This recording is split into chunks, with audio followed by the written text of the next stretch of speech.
Greetings and welcome to Austin, Texas Gardening. I'm your host, Matthew Waterich, and today we're going to be discussing growing pumpkins in my backyard, or more specifically, planting pumpkin seeds in my backyard. So it's currently June 17th. If you're from Texas, you know how the weather is. Not a cloud in the sky, punishing heat, 95 degrees at 10 a.m., and I'm sweating like crazy out here. I have some pumpkin seeds and some raised bed soil and mulch, which I'm going to be using to revitalize my backyard garden bed. The pumpkin seeds are from a jack-o'-lantern, which I carved out last October. And over here, we have what's left of my winter garden. So I have these failing brassicas, it's cabbage and cauliflower, and also the celery over here, which I've done a celery harvest video on. Most of it's gone out to seed at this point. You can kind of see if I step over here, these flowers are starting to produce celery seeds. So I'll work on getting those seeds in a different video. But today, what I'm going to do is clear out some of the celery, clear out my failing brassicas, and also just kind of improve the soil quality of my backyard garden bed in general. I suspect that this cabbage and cauliflower didn't grow well because of the poor soil quality. If you take a look at what we were working with here, we have raised bed soil and wood chip mulch. So there's entire like sticks in this. Basically, I just want to get some mulch in here, and by mulch, I don't mean wood chip mulch, I mean actual manure, rich dirt that we can grow our pumpkins in. So let's get started in clearing up the bed.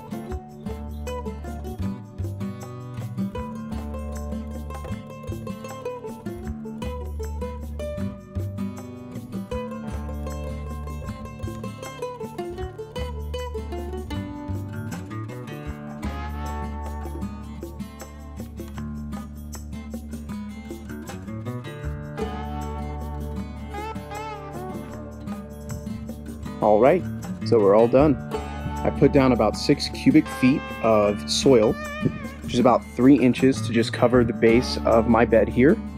You can see I've used my trusty pickaxe, and the lighting's real bad today, to turn up the kind of really dense compact soil. I found a lot of my raised bed soil had been just packed down from erosion and whatnot. So now we're left with more of this, which is great. That's exactly what we want. So let's go ahead and plant our pumpkin seeds. So pumpkins need a lot of room to grow and spread out. And I think one of the big mistakes I made last year was planting them too close together. So we have a handful of seeds here. I'm not going to plant all of these, but I'm going to go through and just give each of them maybe 6 inches of space.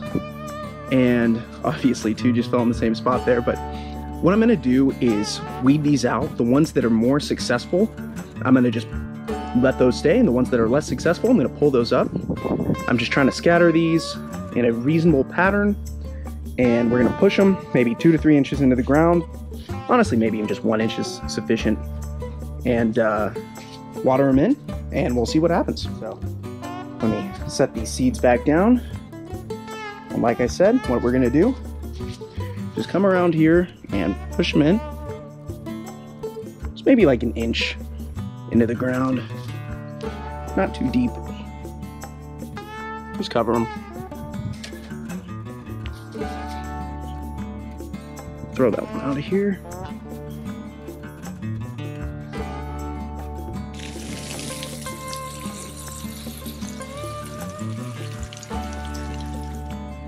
All right, y'all. So there you have it, all watered in. One last thing I thought I'd mention, just the importance of tilling the soil here. I was pretty surprised to see what I found when I picked up the last of my celery. Look at some of these roots. That's just from the base of a smaller celery plant. You don't want these sitting in the ground. I mean, I'm sure a properly formed cabbage would have a larger root structure than this, but I just wanted to make sure to give our pumpkins the best chance possible. So with that, let's go ahead and wait a couple of days and see what sprouts. All right. So it's been a couple of days, and it looks like every single one of our pumpkin seeds has sprouted. I should have probably known this was going to happen. I just laid down all this fertile soil. We've also got some other stuff in here that I don't know what it is.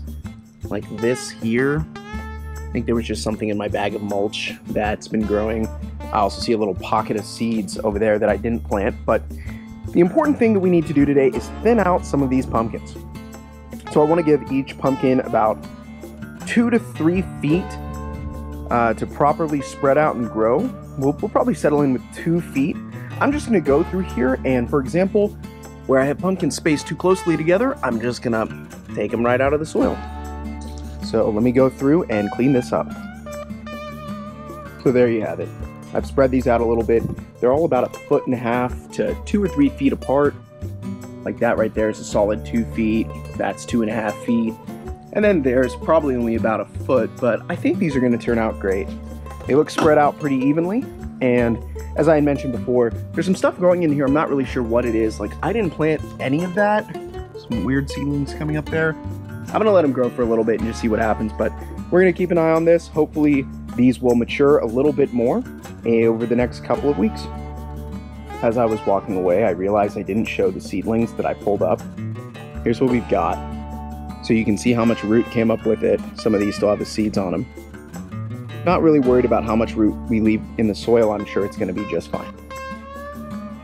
So today's June 28th. It's been about 1.5 weeks or 2 weeks since I planted these pumpkin seeds, and it looks like they're all doing great. As you can tell, I've decided to thin them out just a little bit more. I wanted to ensure that each pumpkin sapling had about 2 feet to spread out its root system and really spread out its vines. And so you can tell here, the saplings are beginning to put out their first leaves, and it looks like they're all going to turn out wonderfully. I'm excited to see how these continue developing over the next couple of months, and I will continue updating on the status of these pumpkin plants in my monthly garden tour videos. So stay tuned for that. I hope you've learned something from this video. If you're planning on planting pumpkins, it's a mouthful, for this fall, make sure to get them planted soon. Otherwise, they might not be fully formed by Halloween. But thanks again for watching Austin, Texas Gardening.